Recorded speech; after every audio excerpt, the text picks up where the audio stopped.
First Minister, can I ask you the question people are asking me, which is how damaging are these resignations for the SNP, and I suppose, given the fact a big vote is coming up in 2014, for the independence referendum? Well, it's unfortunate. I mean, I've known Jean and John for a long time. You know, the party's adopted a new defence policy. I think it's the right policy.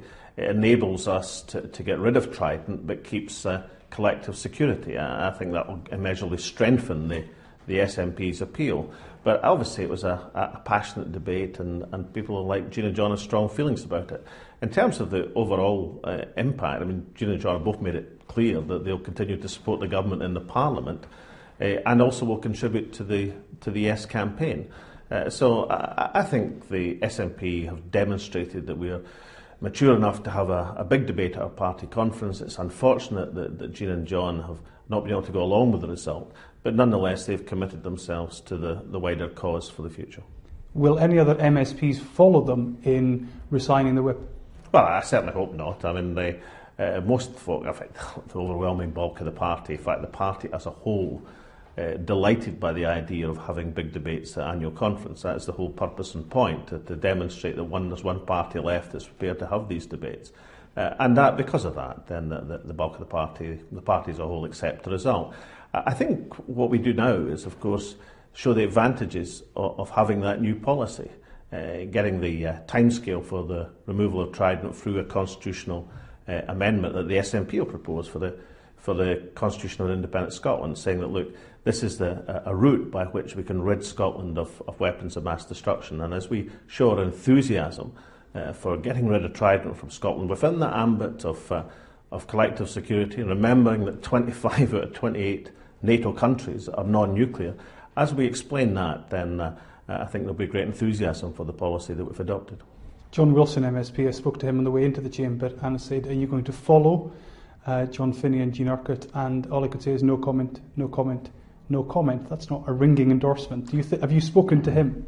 Well, no, I haven't. But I mean, look, there's been many people who I've seen interviewed today. The mover of the amendment interviewed today, saying, look, it was a conference decision, and we accept the conference decision. And you know, I think that will be the view of the resounding overall majority of the Scottish National Party. You know, we're a big party. We're big enough to tolerate dissent. We're big enough not to fall out with people when they decide that they can't accept a new policy decision. We remain in friendship because we know we're working towards the goal of Scottish independence.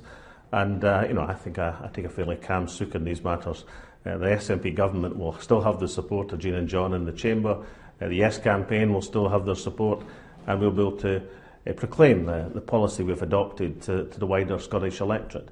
Sometimes political parties, I mean, we've got to remember that you know, our job is to convince the electorate.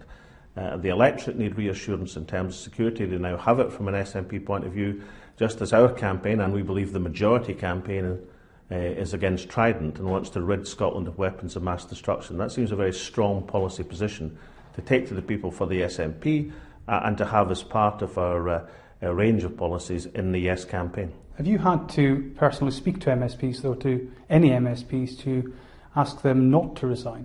No, I haven't. I mean, we do these things collectively in the SNP. That Jean and John contacted me, and because they wrote to me to tell me that despite their decision today, they'd be continuing to support the government, and that's how it should be. So I spoke to both them. Do you try and persuade them to change their minds? Well, obviously, I would want people to stay within the ranks of the party. I mean, it's unfortunate when people feel they can't. But you know, we're in the aftermath of what was a major debate. I think a fantastic debate in terms of the way it was presented to the party conference. Obviously, you know, people's feelings are still quite raw about that. That's understandable.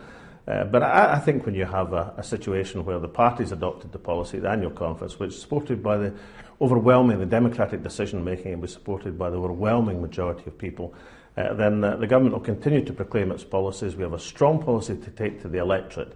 And if you have people who feel they have to leave the party but say they'll continue to support the SNP government, then in terms of political falling outs, that doesn't seem all that bad to me. Let me ask you about the revelation from your government today that you haven't previously asked Scotland's law officers for legal advice on whether an independent Scotland would automatically retain membership of the European Union. Why, given the fact you've been in power since 2007, haven't you asked whether an independent Scotland would automatically be a member of the EU? Because in terms of legal advice, what's crucial is knowing the exact context in which independence will be achieved. That was done in the Edinburgh Agreement last week, and particularly Clause 30, which says that the process has now been agreed, the result will be respected. That gives a precise context in which you now ask for the legal advice. Of course, we've had many legal authorities who have pronounced on this, the former Secretary-General of the European Union, a Director-General of the European Union, the only Scottish judge who ever chaired the European Court of Justice, and many international authorities, and they've said, of course, Scotland would inherit treaty obligations with the same rights and obligations as other countries and be a member of the European Union. I'm not surprised about that, because that's the kind of common sense position.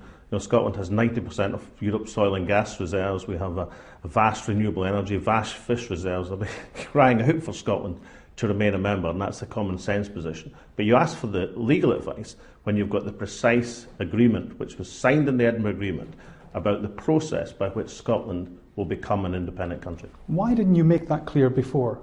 Because when you've been asked this question lots of times, you've said, look, of course Scotland will maintain its membership of the EU. You could have made the point you just made. Well, no, you can't, because I've argued the position based on the authorities I've just cited, and I've listed them all in many debates and put forward the argument in a common sense way. But the Ministerial Code tells you can't either publish legal advice or confirm its existence without the prior consent of the law officers themselves. That's what the Ministerial Code says. We now have that prior consent in this instance because it's become a matter of public debate. And that advice will inform the white paper on independence to be published next autumn. So that's a perfect progression of how you should do these things. Now, our political opponents have been claiming over the last few weeks that we've been concealing some legal advice, that we've been hiding it from the people. In fact, we've been following the rules of the Parliament, and we've given the maximum amount of information, just as the white paper will give the proper prospectus to the Scottish people, not just about how we can achieve independence, but the arguments for having an independent Scotland. First Minister, thank you very much. Pleasure. Good.